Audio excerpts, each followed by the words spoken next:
আমি আপনাদের সম্মুখে কোরআন থেকে তিনটা কারণ উল্লেখ করতেছি। রব্বুল আলামিন বলেন, কাযালিকা ইউবাইয়িনুল্লাহু লাকুমুল আয়াতি লাআল্লাকুম তাতাফাক্কারুন।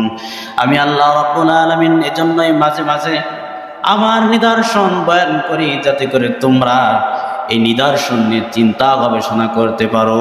সুবহানাল্লাহ পড়েন। আল্লাহ নিদর্শন দেখে দেখে চিন্তা করার দরকার, গবেষণা করার দরকার। তাফাক্কারু ফি খালকিল্লাহ, আল্লাহর সৃষ্টি নিয়ে তোমরা চিন্তা করো, আল্লাহ তাআলাকে পেয়ে যাবা, হেদায়েত পেয়ে যাবা। 2 নম্বরে আল্লাহ রাব্বুল আলামিন তার নিদর্শন কেন বয়ান করেছেন? ওয়াকাযালিকা নুফাসসিলুল আয়াতি ওয়ালাআল্লাহুম ইয়ারজিউন। এমনইভাবে আল্লাহ রাব্বুল আলামিন তার নিদর্শন বয়ান করেন, যাতে করে পথ ভোলা মানুষগুলো, আমি আল্লাহ ভোলা মানুষগুলো আমি আল্লাহ রাব্বুল আলামিনের দিকে ফিরে আসে। সুবহানাল্লাহ পড়েন। অনেক মানুষ আছে যারা পথ ভুলে গিয়েছিল, হিদায়াতের পথ থেকে সরে গিয়েছিল, কিন্তু আল্লাহর নিদর্শন দিয়ে আল্লাহর সৃষ্টি নিয়ে যখন চিন্তা ভাবনা করে তখন আল্লাহ তাআলার দিকে ফিরে আসে। কথা বলেন ঠিক কিনা? 3 নম্বর আল্লাহ রাব্বুল আলামিন বলেন, وَكَذَلِكَ نُفَصِّلُ الْآيَاتِ وَلَعَلَّكُمْ تَهْتَدُونَ। আমি আল্লাহ রাব্বুল আলামিন আমার নিদর্শন বয়ান করে এজন্য, যাতে করে তোমরা সঠিক পথে, হিদায়াতের পথে চলে আসো। সুবহানাল্লাহ বলেন। আল্লাহর নিদর্শন, আল্লাহ সৃষ্টি নিয়ে চিন্তা ভাবনা কর, এজন্য আল্লাহ তাআলার নিদর্শন আল্লাহ তাআলা বয়ান করেন। কিন্তু আল্লাহ তাআলার এই নিদর্শন থেকে হেদায়েত সবাই পাবে না। আল্লাহর এই নিদর্শন থেকে হেদায়েত সবাই পাবে না, তাইলে তো ফিরাউন পেয়ে যেত। কথা বলেন ঠিক কিনা?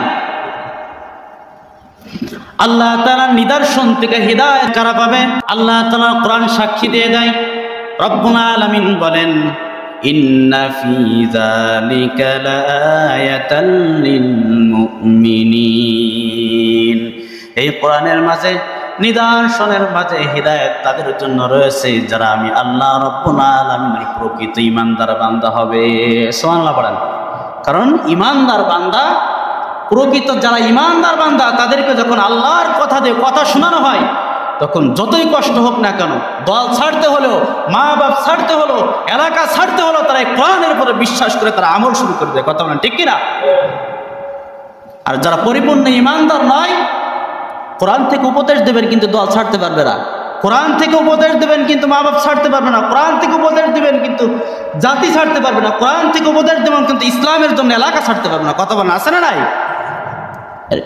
ঈমান কমজোরির কারণে, ঈমান না থাকার কারণে। আর যার ঈমান আছে, কোরআন থেকে তাকে যদি উপদেশ দেওয়া হয়, তা সে এই কোরআনের উপদেশ মানার জন্য, যদি কোরআনের এই উপদেশ মানার জন্য যদি নিজেকে হত্যাও করতে হয়, তাহলে সে নিজেকে হত্যা করতে রাজি হয়ে যায়। উদাহরণস্বরূপ বললাম। কথা বলেন ঠিক কিনা? এই কোরআনের মাঝে যেই নিদর্শন রব্বুল আলামিন রয়েছে, আল্লাহ তাআলা দিয়েছেন, হিদায়াত কারা পাবে? আল্লাহ তাআলা বলেন, ইন্না ফি যালিকা লাআয়াতাল লিকাউমিন ইয়াতাফাক্কারুন। কোরআনের মাঝে, নিদর্শনের মাঝে হিদায়াত তাদের জন্য রয়েছে যারা আমি আল্লাহ রাব্বুল আলামিনের এই নিদর্শন নিয়ে চিন্তা ভাবনা করবে। সুবহানাল্লাহ পড়েন। ইন্না ফি যালিকা লাআয়াতিল লিকাউমিন ইয়াকিলুন।